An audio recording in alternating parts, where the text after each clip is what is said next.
Um dia desses eu me deparei com a seguinte frase: de vez em quando Deus me tira a poesia.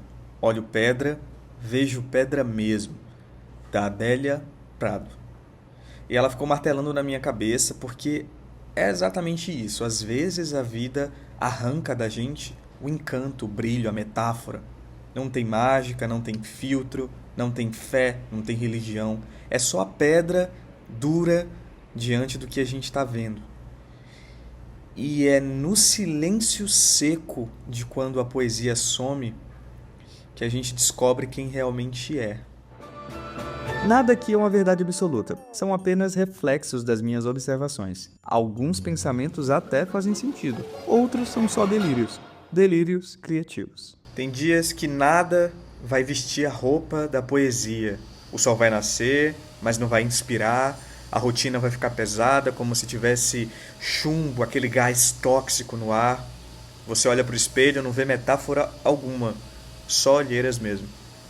Você olha para a rua, não vê caminho, só o calçamento irregular. E aí a frase da Adélia volta a ecoar: pedra é só pedra. E dói porque a gente vai se acostumando a acreditar que precisa sempre encontrar um sentido em tudo. Só que não, às vezes não tem sentido. Às vezes o vazio é só o vazio mesmo. O prato sujo na pia é só a preguiça acumulada. O trabalho arrastado é só um cansaço. A relação fria é só o descompasso da rotina. E talvez a vida seja também sobre suportar esses instantes sem poesia, sem romantizar, sem florear, sem ficar tentando explicar, sabe? É só deixar que elas existam, como quem está atravessando um deserto, porque é nesse deserto que a gente percebe que não é o mundo que perdeu a cor, mas a nossa alma que precisa de tempo para respirar. A gente está com sede. O realismo cru tem uma função, porque é ele que devolve o chão para a gente. Ele lembra que nem sempre dá para escapar pela metáfora, pela música, pela arte. Tem dias em que não adianta buscar frases, nem empilhar mantras, nem praticar nenhum tipo de ritual sagrado com o nosso ser interior. Tem dias que a única resposta é o silêncio.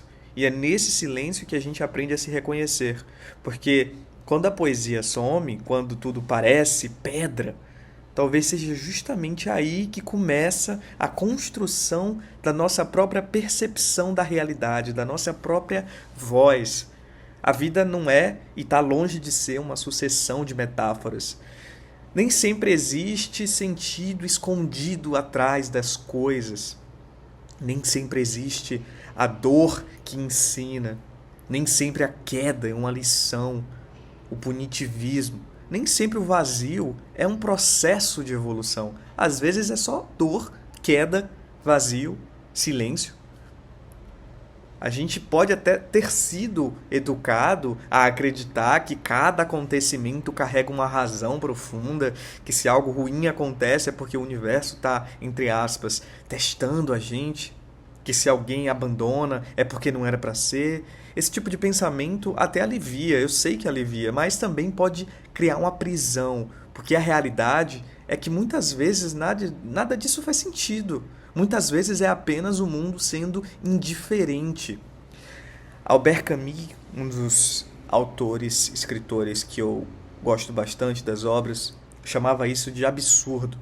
A constatação de que a gente vive em busca de significados, mas o mundo não nos dá significado algum. A pedra está ali, não porque precisa simbolizar algo, mas porque está. Isso vai incomodar, isso vai assustar, porque exige que a gente encare esse mundo ordinário, sem desculpa, sem enfeite. E aí que está o ponto. Aceitar que o mundo não vem com poesia pronta não significa viver em completo desespero. Significa o oposto, significa assumir a responsabilidade de criar com a nossa própria poesia. Não dá para romantizar tudo de forma forçada, mas dá para decidir como a gente vai reagir. A pedra é só pedra, mas o que você faz diante é uma escolha sua. Você pode tropeçar, você pode ignorar, ou você pode usá-la para construir algo. A poesia não está na pedra, ela está mais no que você faz, no seu gesto, está no modo que você olha, que você toca, que você decide de fato lidar com ela. E isso não é fácil, porque requer uma maturidade para admitir que a vida não vai entregar respostas, não vai entregar belezas prontas. Tem mais a ver com uma coragem para parar de esperar tudo que aconteça por uma razão. Às vezes não acontece, às vezes é só o aleatório, o injusto, o bruto. É por isso que eu, cá entre nós, não acredito muito em sorte, porque a sorte faz com que a gente terceirize as nossas responsabilidades para outra pessoa, que a gente compartilhe um pouco da nossa conquista com outras pessoas. E será que é justo a gente compartilhar todos os nossos esforços iniciais com alguém que estava na hora certa, no lugar certo, sendo que a gente já começou a ir atrás daquilo que a gente estava querendo? Isso não é fácil. E ainda assim, é nesse cenário cru que a liberdade aparece. Porque se o mundo não traz sentido, então você vai e cria o seu. Se o universo não traz poesia, então você pode inventar a sua. Às vezes, isso vai funcionar, porque a vida não tem um manual. Você que escreve o seu próprio capítulo, sua própria biografia. O perigo do romantismo exagerado é justamente esse enfraquecimento que ele traz, porque faz a gente acreditar que só vale a pena viver se tiver uma mágica em tudo. Só que o verdadeiro poder, talvez, é continuar vivendo mesmo quando não há mágica alguma, atravessando esse ordinário, o banal, o repetitivo, e ainda assim escolher imprimir ali um pedaço de você mesmo. O mundo é ordinário, mas a sua forma de enxergar pode ser extraordinária. E assim nasceram, e assim se tornaram, e assim ficaram marcados para sempre na história do mundo as pessoas extraordinárias. Não porque existia uma verdade escondida, mas porque elas criaram. A pedra é pedra, mas pode ser também o início de uma escultura, por exemplo. A rotina é rotina, mas pode ser o pano de fundo para um grande projeto. O vazio é vazio, mas pode ser o espaço para você começar algo novo e você construir algo novo nele. No fim, a poesia ela não sumiu, ela nunca esteve dada, ela sempre dependeu de nós. Na faculdade, a gente aprende no curso de comunicação que o que diferencia o ser humano dos animais é a nossa capacidade de criar cultura, de criar arte. O pássaro canta pelo instinto, a gente canta e compõe para se entreter, para chorar. E durante esse processo, a gente vai aprendendo também que a poesia não cai pronta do céu. Não existe uma força secreta escondida em cada detalhe da vida. Muitas vezes, as coisas são apenas o que elas são. E tá tudo bem. O mundo não é obrigado a ter graça. Só que isso também não significa que a vida precisa ser sem graça. Significa que a responsabilidade de criar a poesia é nossa.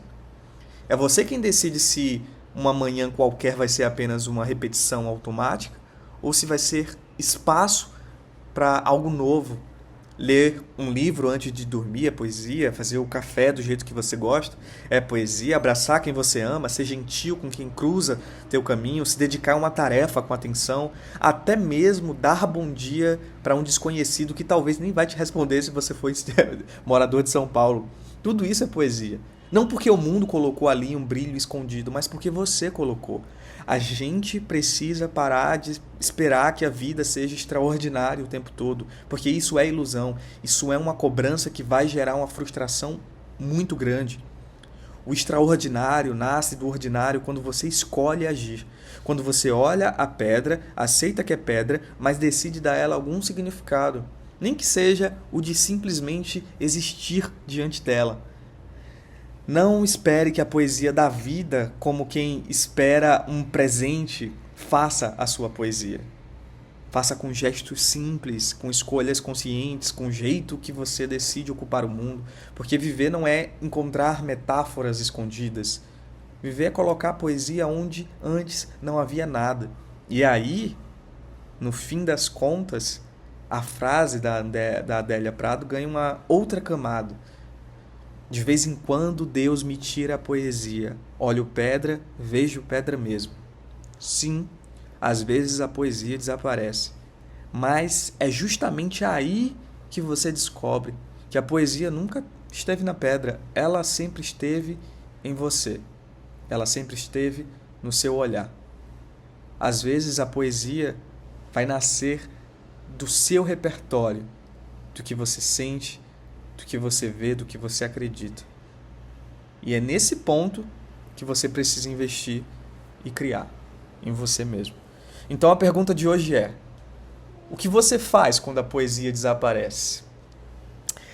Meus amigos, minhas amigas, muito obrigado por terem chegado até o fim desse episódio. Se você curtiu ele, não esquece de avaliar aqui no Spotify, deixa um comentário, posta lá no Insta e me marca, porque é sempre bom trocar essas ideias com vocês. Muito obrigado e até a próxima semana com o próximo episódio.